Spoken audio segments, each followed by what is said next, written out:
السلام علیکم، آپ دیکھیں پروگرام منیر مومن کے ساتھ۔ قاضی فیض عیسیٰ صاحب کا دور ختم ہو چلا اور اب یحییٰ آفریدی صاحب چیف جسٹس آف پاکستان ہیں۔ یہ سارا کچھ ہوا 26ویں آئینی ترمیم کے ساتھ، اور جس انداز سے 26ویں آئینی ترمیم ہوئی اس کے بعد یہ بڑا فیصلہ کیا گیا کہ اب یحییٰ آفریدی صاحب چیف جسٹس آف پاکستان ہوں گے، اور ایک باقاعدہ کمیٹی تشکیل دی گئی۔ اس میں فیصلہ ہوا کہ کس جج کو کون فٹ ہے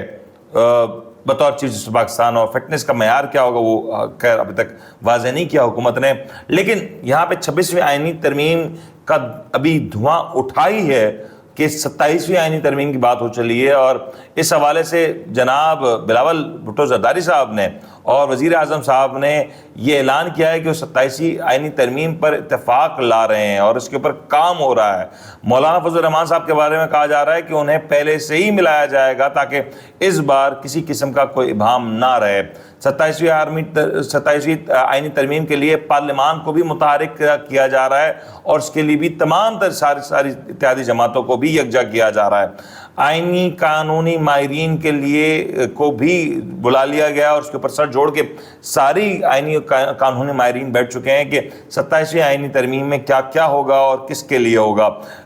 یہ تو پتہ ہے کہ کس کے لیے ہوگا، کیونکہ اس کو جاننا زیادہ کوئی مشکل نہیں ہے۔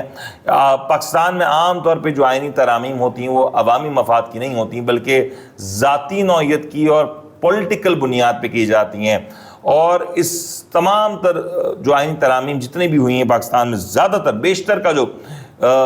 معاملہ ہے وہ پاور سے ریلیٹڈ ہے کہ پاور کس کے ہاتھ میں رہنی چاہیے، اور یہ آئینی ترمیم اسی طریقے سے ڈیزائن بھی کی جاتی ہیں کہ پاور کوریڈورز کو فائدہ اور وہیں سے وہ سارا کچھ معاملات کو آگے رن کریں۔ بہرحال بلاول صاحب کہتے ہیں کہ غیر جمہوری قوتوں کو روکنے کے لیے ترمیم کارگر ثابت ہوگی۔ وہ کس کے بارے میں کہہ رہے ہیں، کس کی طرف ان کا اشارہ ہے، وہ خود بتا سکتے ہیں۔ اگر یہ اس طرف اشارہ ہے تو پھر نمبر کیسے پورے ہوں گے، اور اگر یہ کچھ اور کہنا چاہتے ہیں تو غالباً بلاول صاحب ہی اس میں بتا سکتے ہیں۔ بہرحال تحریک انصاف نے اس کے اوپر ذرا سا سر جوڑا ہے، اور اب تحریک انصاف ایک نئی حکمت عملی کے ساتھ سامنے آ رہی ہے۔ تحریک انصاف نے کچھ لابنگ کی ہے، خاص طور پہ یو ایس اے میں اور برطانیہ میں، اور خاص طور پہ ان دو ممالک کو شریک کرنے کی وجوہات ہیں۔ پاکستان کے اگر کلوز الائیز میں بات کی جائے تو چائنا پاکستان کا ایک بڑا قریبی الائی ہے آج کی تاریخ میں۔ عرب ممالک کے جو تعلقات ہیں پاکستان کے ساتھ وہ آج کی تاریخ میں اتنے کوئی زیادہ گہرے نہیں ہیں جو ماضی میں ہوا کرتے تھے، کہ پہلے ہم ایک فون کرتے تھے اور وہ وہاں سے جو امداد کی صورتحال ہوتی تھی وہ آ جاتی تھی۔ اب پاکستان کو زیادہ تر انحصار چائنا پہ یا یو ایس یا آئی ایم ایف یا یورپین ممالک کے اوپر کرنا پڑتا ہے۔ لیکن ان ممالک کا ایک بڑا مسئلہ یہ ہے کہ وہاں پہ پاکستانیوں کی بڑی تعداد ہے، اور وہ بڑی تعداد اس وقت وہاں پہ ان کی جو پولیٹیکل ایلیٹ ہے اسے سوال کر رہی ہے کہ اس وقت پاکستان میں جو کچھ ہو رہا ہے کیا اس سب کے باوجود وہ پاکستان کو سپورٹ کریں گے۔ خاص طور پہ عمران خان کی رہائی سے لے کے ایک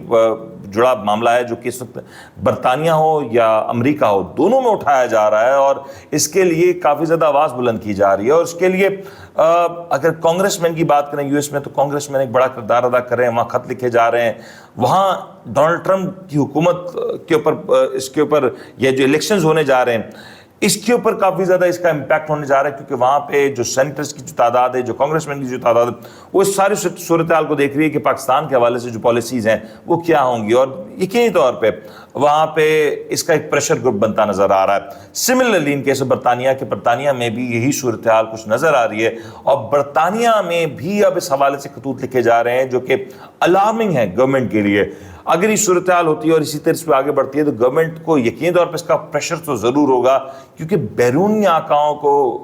وہ کہا تھا نا کسی شخص نے، مہان شخص نے، کہ بیگرز کانٹ بی چوزرز، تو میرے خیال سے وہ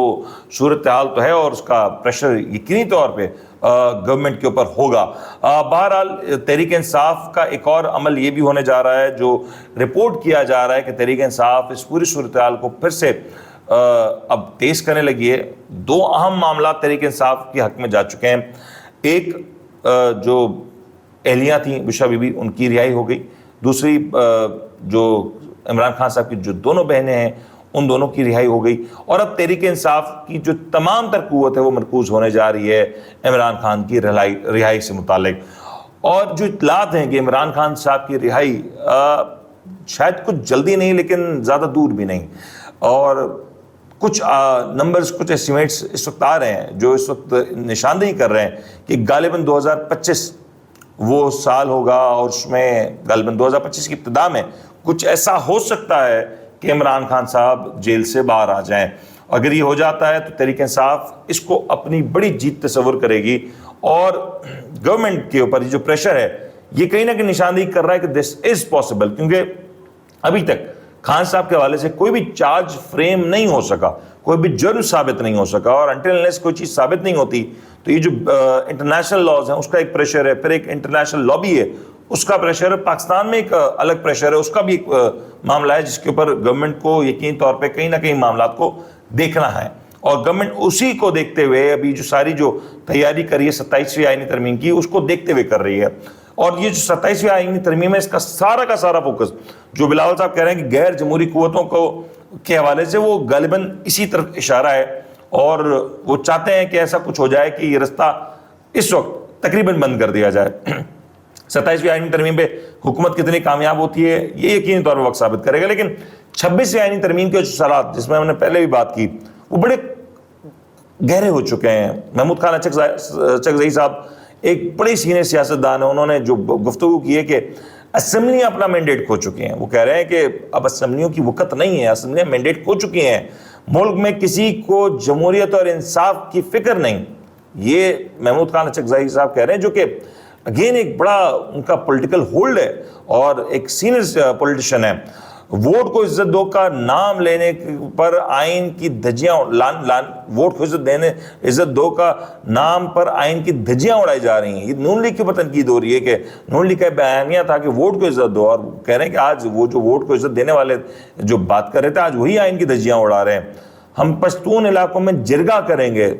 that is one more alarming situation, کیونکہ اگر یہ ہو جاتا ہے اور یہ ایک بار پھر سے روایت چل پڑتی ہے کہ عدلیہ کے اوپر پاکستان میں, ایک تو بیسی پاکستان میں عدلیہ کا حال کوئی اچھا نہیں, اور اگر یہاں بھی ایک صورتحال پھر سے جنم لیتی ہے کہ جرگے ہوں گے اور جرگوں میں فیصلہ ہوگا, تو یہ تو خود پاکستان کے نظام عدل کے اوپر ایک بڑا سوال ہے, کیونکہ اگر یہی صورتحال ایسے ہی چلی تو یقینی طور پہ معاملات پیچیدہ ہوں گے. آگے چل کے پروگرام میں اس کے اوپر مزید بات کریں گے, لیکن آج کے لیے اتنا ہی. اپنے میزبان ان کو اجازت دیجیے, اپنا خیال رکھیے گا. اللہ حافظ.